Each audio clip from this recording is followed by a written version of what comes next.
Coke.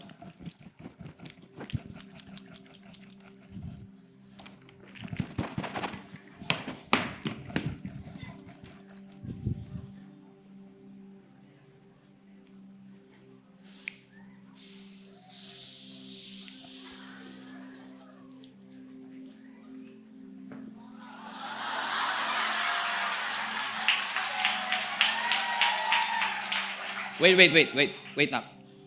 Teka lang. Pareho naman tayo inuga Ba't yung sa'yo sumabog?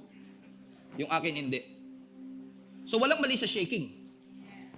Ang mali, yung nasa loob ng puso natin. Na inilalabas ng Diyos kapag may shaking. So kapag sinake ka ng Lord, huwag mo sisihin yung shaking. Kasi ito, sinake din naman Pero ba't walang lumabas? Kasi tama ang puso As long as tama ang puso natin, wala tayong dapat ikatakot sa shaking. Kasi ang mga shaking ng buhay, ginagawa ng Lord dyan para ilabas yung mga bagay na hindi dapat nandyan.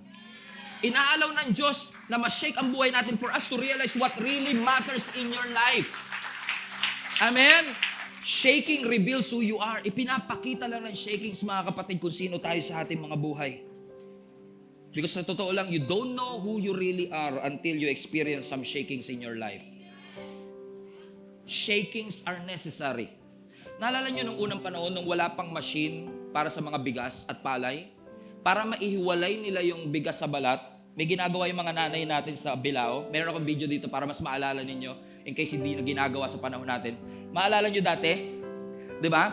Para mahiwalay nila yung trigo sa ipa, sa balat. Sinishake nila yung bayong. Ano ang purpose? Kasi hindi lahat ng nasa Bilao makakain. So para lumabas yung hindi makakain, sa nakakain, kailangan ko siya i-shake. So huwag ka matatakot sa shaking kung alam mo that you are building your life in eternal things. Bakit? It's for your own good. So kapag may shaking sa buhay natin, siniseparate niya what is eternal and what is temporal, and sometimes, once in a while, iaalaw talaga ng Lord ang shakings para i-reveal what really matters to you. Iaalaw ng Lord na mayugyug ka para i-reveal sa atin na you are part of the unshakable kingdom. So if you feel like your life is being shaken, kung pakiramdam mo you're about to lose your mind, kung pakiramdam mo dahil sa matitinding problema, it's not supposed to happen in your life, kapag may shaking, ask yourself, Lord, ano ang sinasabi mo sa akin? Speak to me, Lord. We were shaken to make us unshakable. There will be challenges, there will be shakings, pero yung challenges na yan, inaalaw ng Panginoon para ma-separate ang eternal sa temporal. So kapag sinake ang buhay natin, huwag kayong magtampo sa Diyos. Lord, ba't mo sinake? Para sa iyo yun. So we are not giving up. How could we? Even though on the outside, it often looks like things are falling apart on us, on the inside, where God is making a new life, not a day goes by without His unfolding grace. These are hard times. These hard times are small potatoes compared to the coming good times, the lavish celebration prepared to us by our God. Sinasabi nila, Apostle Paul, di kami mag-give up. Ba't kami mag-give up? Even though on the outside, things are falling apart, we know that from the inside, God is making a new life. At walang araw na lumilipas na hindi ipinapakita ng Diyos ang kanyang kagandahang loob sa akin.